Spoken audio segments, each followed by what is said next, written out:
បាទសួស្តីបងប្អូនថ្ងៃទី29ខែឧសភាឆ្នាំ2025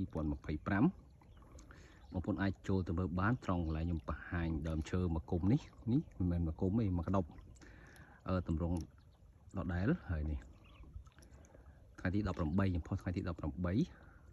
18ខែឧសភាមកទល់ពីនេះរំលងបាន11ថ្ងៃហើយ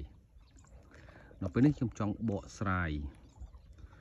សំណួរបងប្អូនជាសំណួរបងប្អូនជាកសិករដូចគ្នាគាត់សួរថាគាត់ទៅនឹងបាយជីបាន3ថ្ងៃស្រាប់តែភ្លៀងខ្លាំងពេកជាហេតុធ្វើទឹកជាហេតុនាំឲ្យទឹកក្នុងស្រែនេះច្រើនពេកអញ្ចឹងកាលណាទឹកក្នុងស្រែច្រើនពេកខ្ញុំប្រាប់គាត់ថាវាប៉ះពាល់ដល់ដំណើរការ3គុំរបស់វាហើយអញ្ចឹងថាចុះគាត់ទៅនឹងបាយជីហើយតើយើងបហូរទឹកចេញតើវាបាត់បង់ជីនឹងទៅតាមទឹកឬអត់នេះបងប្អូនស្រែខ្ញុំនេះខ្ញុំបាយជីកាលវ័យវា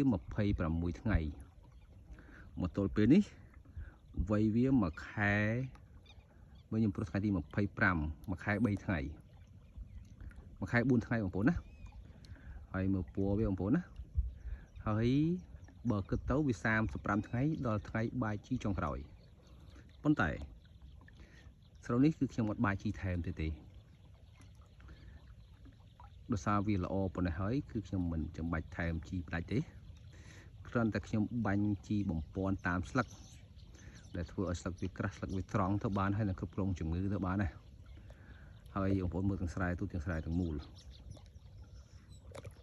គឺវាលៀងលក្ខណៈបែបហ្នឹងខៀវស្ងាត់តែម្ដងឥឡូវនេះចូលដល់សំណួរបងប្អូនដែលសួរថាតើពហុទឹកចេញក្រោយពីបាយជីបាន3ថ្ងៃហ្នឹងតើវាបាត់បង់ជាតិជីឬអត់ខ្ញុំក៏ចូលរួមយោបល់ក្នុងពេលនេះបង្ហាញជូនបងប្អូនគឺថានេះបងប្អូនឃើញខ្ញុំពហុទឹកចេញនេះគឺខ្ញុំពហុចូល5-6ថ្ងៃហើយ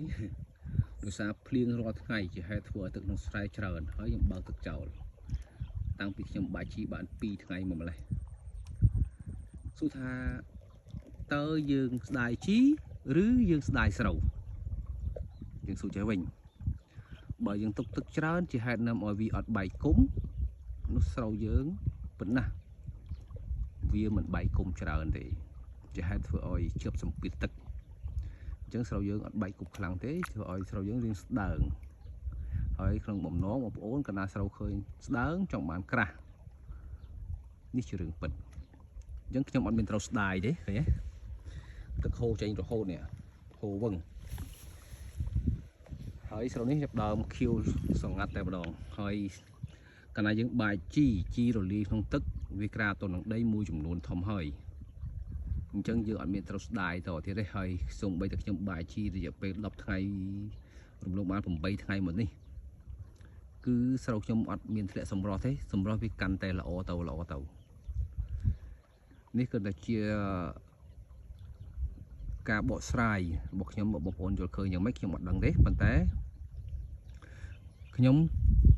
ទឹកច្រើនខ្ញុំពហុចេញហើយបើពហុមិនចេញបូមគឺយូរជំរឿនបែបហ្នឹងអត់ស្ដាយប្រេងអត់ត្រូវស្ដាយស្ដាយជីដែលយើងបាយទេទុកវាអត់មានផលប្រយោជន៍ចំពោះដំណាំស្រូវយើងដដែលតើយើងទុកធ្វើអីយើងគិតបែបនេះវិញទៅល្អទើបងាយសម្រេចចិត្តបងប្អូនណាហើយស្រូវរបស់ខ្ញុំនេះតាំងពីប្រមកអត់ដែលមានជំងឺអត់ដែលមានសត្វល្អិតទៅទុកទេដោយសារខ្ញុំធ្វើវ៉ាក់សាំងវាជាប្រចាំរៀងរាល់10ថ្ងៃឬក៏12ថ្ងៃម្ដងហើយបងប្អូនសំចៃលុយបងប្អូនចាំមើលតើមានបញ្ហាចាំបាញ់ក៏បានដែរតែបើមានបញ្ហាចាំបាញ់ធ្វើឲ្យស្រូវយើងខូចមួយចំនួនបងប្អូនណាអញ្ចឹងខ្ញុំជ្រើសរើសយុទ្ធវិធីការពារល្អជាងព្យាបាល